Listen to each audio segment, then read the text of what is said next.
આજથી સોમનાથમાં રાજ્ય સરકારની 11મી ચિંતન શિબિરની શરૂઆત થઈ છે।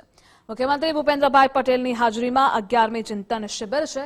મુખ્યમંત્રી કેશોદ એરપોર્ટથી બાય રોડ સોમનાથ પહોંચ્યા। બપોરે 2:30 કલાકે ચિંતન શિબિરનું દીપ પ્રાગટ્ય કરી ઉદ્ઘાટન કરાશે। મંત્રીઓ અધિકારીઓ સહિત 197 લોકો શિબિરમાં સહભાગી થયા છે। આજથી 23 નવેમ્બર સુધી સોમનાથ ખાતે આ ત્રિદિવસીય શિબિર છે। રાજ્યમાં તૈયાર થતી નીતિ આગામી રોડમેપ સંદર્ભે સમીક્ષા થશે તો ડેટા એનાલિસિસ જેવા વિષયો પર નિષ્ણાતોના વક્તવ્યો યોજાશે। અંતિમ દિવસે બેસ્ટ જિલ્લા કલેક્ટર અને બેસ્ટ ડીડીઓના એવોર્ડ અપાશે।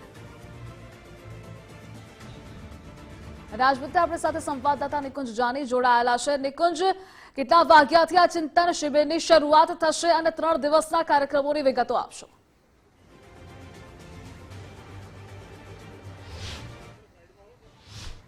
જી ધ્રુવિશા, 3 દિવસીય આ ચિંતન શિબિરની લગભગ 1 કલાક બાદ શરૂઆત થશે। મુખ્યમંત્રી, તમામ મંત્રીઓ અને તમામ સચિવો જે છે તે હાલ સોમનાથ ખાતે પહોંચી ચૂક્યા છે અને સોમનાથ ખાતે ચિંતન શિબિર માટે જે અલાયદો ડોમ બનાવવામાં આવ્યો છે ત્યાં રાજ્ય સરકારની આગામી નીતિ નિર્ધારણ માટે મંથન થશે, મનોમંથન થશે, ચિંતન થશે।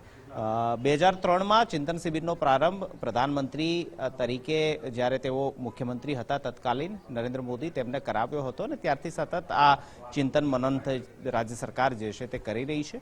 11મી ચિંતન શિબિરનો આજથી પ્રારંભ થવા જઈ રહ્યો છે। હું થોડા દ્રશ્યો બતાવવાનો પ્રયાસ કરીશ કે સોમનાથ મહાદેવના સાનિધ્યમાં આ ચિંતન શિબિર યોજાઈ રહી છે અને અલગ અલગ વિષયો છે જેના પર ચિંતન મનોમંથન કરવામાં આવશે।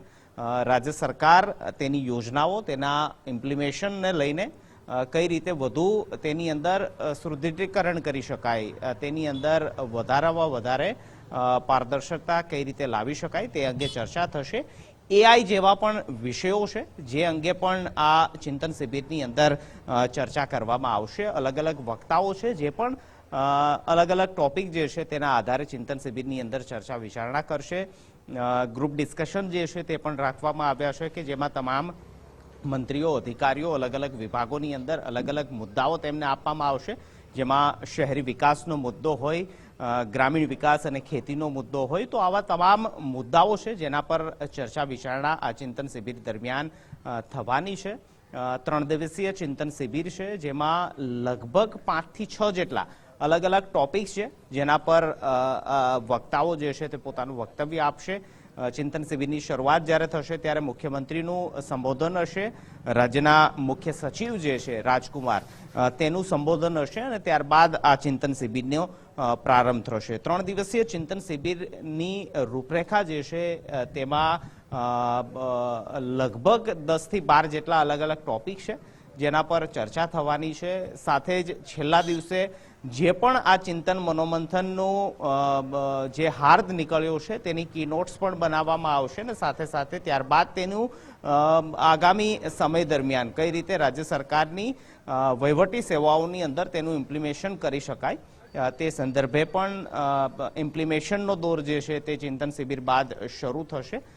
થોડા સમયમાં જ આ ચિંતન શિબિરનો મુખ્યમંત્રી દ્વારા દીપ પ્રાગટ્ય થશે અને તેનો શુભારંભ થશે। 3 દિવસ દરમિયાન રાજ્યના મુખ્યમંત્રી, રાજ્યના તમામ મંત્રીઓ, તમામ વિભાગના વડાઓ અને તમામ કલેક્ટર અને જિલ્લા વિકાસ અધિકારી પણ આ ચિંતન શિબિરની અંદર ઉપસ્થિત રહેવાના છે। જે નિકુંજ, જોડાવા બદલ આભાર આપનો।